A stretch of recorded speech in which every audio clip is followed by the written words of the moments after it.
Hey guys, back in the garage again working on scraps. I was actually working on scraps yesterday. I did a few things and the video was all done. I actually loaded it on. I loaded it up to YouTube and it's like I guess maybe like the first 5 minutes somebody sent me a message, "Hey Al, something happened with your video." So I looked at it and it only played like the first part of the video and everything in the middle was gone and maybe like the first 2 minutes of the end of the video. And I didn't realize it, so I deleted the video. And you know what? I tell you what, let's start all over again. Let's go back to yesterday and we'll start from there. Here we go. Hey guys, back in the garage again, working on scraps. I should have videotaped this sooner. It was bugging me, this horn. But I wasn't starting out to do the horn today. What I wanted to do was I want to change the alternator. So my parts guy dropped off a new alternator. So while I was underneath here, I connected the battery and I'm like, you know what? Let me just test the horn. And then one thing led to another because it's been bugging me. And I know what it is. I just figured by turning the wheel a few more times and everything, it would eventually clean it up. So let me show you what the problem was. This little button right here. That's what this sits in here, and it rides, the back of this rides that right there, giving you full contact for your horn. So the wire goes down into here and basically comes up through the column and goes to the back of the button. So when you push the button down, it creates the ground and that's what honks it. So, it was just filthy. It was really, really dirty. And it was, just partially making contact. I'm sorry I didn't videotape this while I was taking it apart because I had no intentions on doing this right now. I really just wanted to change the alternator and maybe just take a look at this tomorrow. But it was just bugging me too much. I had to look into it. So I got my little tester. Now it's showing me it's got power. So if I tap this right here, that acts as my horn. The horn works, and it was bugging me, and I kind of knew what it was, and I didn't have my steering wheel puller. I broke it. Well, I didn't break the steering wheel puller. I broke the bolts. Here, let me show you. I didn't break the bolts. What I had was a wheel I couldn't get off on another car, so I ran the bolts in real tight, and I stripped them out. I did that, but I got the steering wheel out. So I didn't have the threads. It's a 5/16 thread to yank the steering wheel off. So a friend of mine, Chucky, dropped this off to me, and I just rethreaded it. I cut this off, and then I just ran a new thread on with that. I just cleaned up the threads with that right there. So thank you, Chucky. That was a tool that I could really use. So what I'm going to do now is I'm going to put this thing together. Fingers crossed, after it's all together, the horn should work. So I'm sorry that I didn't videotape me taking it apart, but I had no intentions of doing this right now. And after I was done, it was like, oh my gosh, I should have videotaped it. So here I am. All right, so here we go. Let's see if we can get this done, and let's see how much this will fight us. So that's what I was up to yesterday. I actually videotaped everything, changing the alternator, putting the steering wheel back together, and you know what? Now let's check. Here we go. Yep, Scraps has a horn now. So it was this right here. And just from sitting, this little pin, oops, that's the little pin right there. See that? This gets really, really dirty. And then it has a hard time with the contact. So the more and more you spin the wheel, the more and more you spin it, I guess it wears out that bad contact and then it starts to work again. But we didn't have time for that. We needed the horn now. Alrighty. So another thing too I want to show you. This right here, if you ever have like your directional switch breaks or something like that, and it's common, it happens. This is the piece right there that breaks. Your directional switch goes in right here. It screws in right here, and then it shifts this back and forth. Let's see if I can shift it with my hand. See the way it shifts back? It'll shift back. That's for right. Oh, let me see if I can get it the other way. And that's for left. And this is where your shifter bar goes, right there. So it sits in the column like this. These things are very easy to change. So if you have a problem doing it, you just pull the steering wheel off. And then you're gonna see, and I'm sorry that I don't have the video, I lost it. I'm so mad because I tried to show you yesterday. And those are the things that I like to show you. But this right here, there's 3 screws that hold it. There's one right here, another one down in here, and there's another one back in there. Like when you turn the blinker on, see it right there? What you do is you take those screws out. You unplug it from the bottom of the steering column. You'll see a harness. You'll see this right here on the bottom. You just unplug it. You take the steering wheel off. There's a this round plate, and it's got a bunch of little holes around the edge of it, and that's what locks the steering wheel. There's a little pin when you pull your key out the steering wheel. The pin comes up and locks it, in any one of those holes. So there's a little clip, a C-clip. It's a pain to get off. They sell a tool that compresses that ring. It's a round disc. It looks like the top of like a coffee can, and what holds it in place is a C-clip. So they sell this tool that compresses it, so you can take the C-clip off, and then you pull that cover off. Once you get the cover off, this is what you see right here. You unscrew it, you unplug it from the bottom, and you pull this right out through the column. And then you just fill the new one in. So if you have a broken blinker, and I might have to do it on my son's, this switch right here. So a lot of times, they'll break, and nobody changes them because they think they're so hard to do. They're really not. And I'm so sorry that I didn't get a chance. Hopefully another car that we get, we won't have to change it. But if we do, then I'll show you on that car. So I had done that. I had taken this alternator out. This is out of a 71 Chevelle. And you see the plug is on top? In a 1969 Camaro. They're in the back. Right there. So I changed the alternator because you kind of had to rev the motor pretty decently to get the alternator light to go off. So it's kind of an indication, hey, there's a problem coming. So I just eliminated that problem. I put a brand new alternator in, and I should have put the alternator in. It's shame on me. I should have put the alternator in when we dropped the motor in. We put the new carburetor on, all the hoses, brand new hoses, everything. I should have just changed it all just to prevent that problem. But, I guess, I dropped the ball on that. And what else did we do?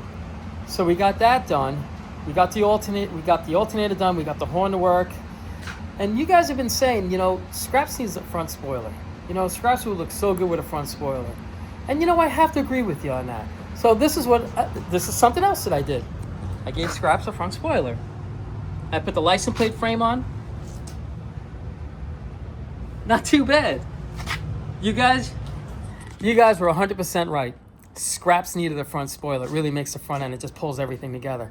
And we had to put the license plate frame on. The license plate holder. We had to put that on.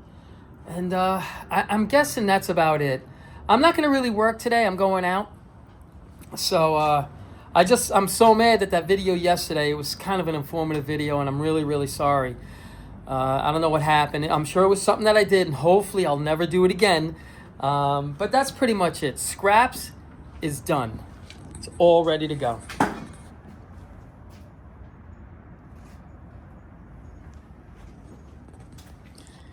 I'm missing the headrest, and I should have that today. I put the buttons on. It's all ready to go. Oh, I hooked up the cigarette lighter. I didn't check it. I'm not going to check it. I think I should just unplug it because that scares me to death, To me, well, then again, a lot of people, what you can do is we did it to my son's car. You see this right here? That right there? There's just a plug in the back. You can pull that out, and they sell a USB or a USB-C plug that plugs into your lighter, so you could charge your phone, everything. It's not bad. And you lose your cigarette lighter. Oh, look at that. Still a little dusty. So, like I say, Scraps is done, and Scraps is sold. A local guy, he touched base with me. The first day that he saw this car posted on the video, he touched base with me like the next day. And he actually came over here. And he's like, hey, how you doing? He wanted to buy, he liked the last car that we did. And he's like, I know this car is going to sell fast, so, he's like, I'd like to buy it. I'm like, you don't even know what I'm going to do with it yet. So, super, super nice guy. BC, that's the gentleman's name. We'll call him BC because that's what I call him. Nice guy, super easy to work with. And he basically just gave me carte blanche and do whatever I want to do with the car. He gave me some ideas, that I stuck in my pocket, just in talking to him and everything. And kind of had like a free reign on this car to do whatever I wanted to it. And this is it right here.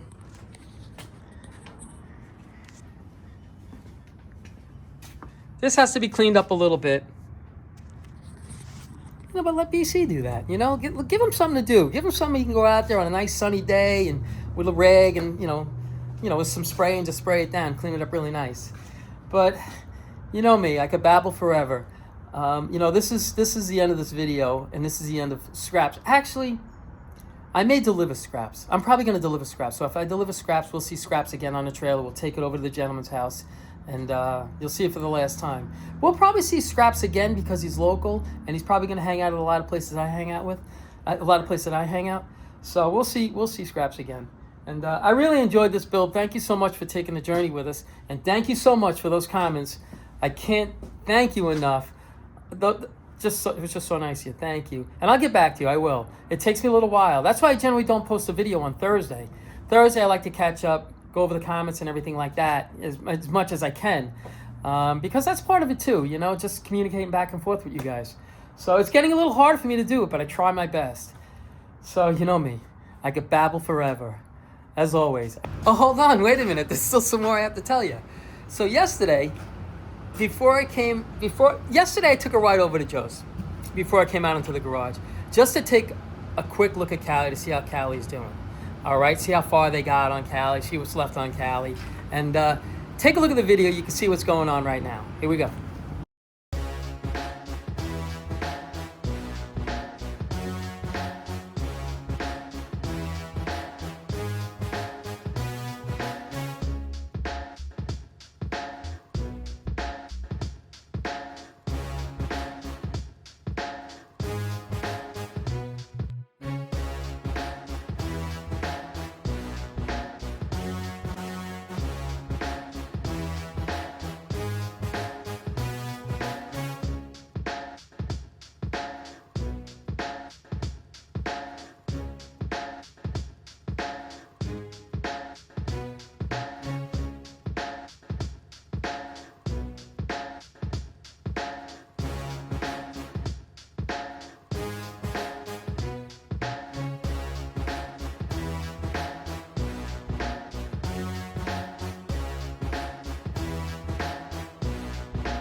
Yeah, so Callie's getting there. Joe said the car should be done probably the end of next week or sometime the beginning of the following.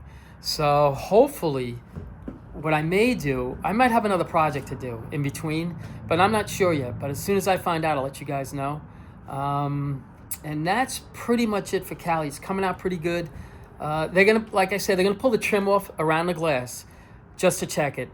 To me, it seemed very, very, very solid around the glass, the upper dash, everything. All the indicators that showed that it's rotting around the glass, you usually see it in the upper dash panel and everything, or the back panel over there and stuff. But that car didn't have any indication on it. But I told him, I said, listen, just pull the chrome off just to check it. If it needs any repair, just please take care of it for me. He's like, no worries. And that's pretty much it for Callie. And now here's something else I wanted to tell you. I forgot. Do you remember that 68 Camaro that we put the vinyl top on it and we did the headliner in it? The one that I cut the other headliner and had to change it. Mr. Wilson's almost done with that car. He sent the video over to show you how the car's coming out so far. Take a look at it. Let me know what you think.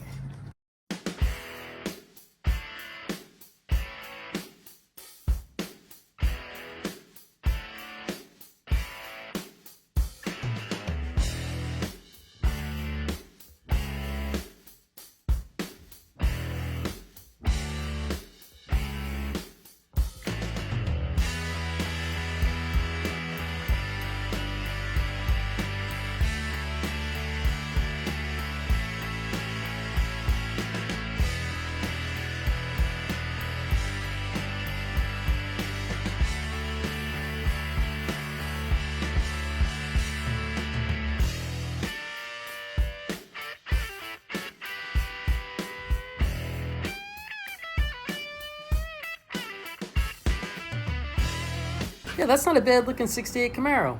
It was a gentleman's car. He had asked Mr. Wilson, he's like, I want to change the car up a little bit. Is there anything I can do? And he's like, sure. We'll throw a vinyl top on it. We'll do a new headliner in it because it needed a headliner. We'll do a black hockey strap down the side. So I went over there that day, gave Mr. Wilson a hand. We did the vinyl top. We did the headliner. And my buddy Nick went over to Mr. Wilson's, and then those guys, they did the that stripe down the side. On a 68, it's pretty cool. The 69, it comes up over here and across there. A 68, I like the way it comes down and across the middle of the body line. It's a nice look. So that's, I guess the few things that I wanted to tell you that I almost forgot. Alrighty, so now I appreciate you guys watching. You guys take care of yourselves and have an awesome weekend.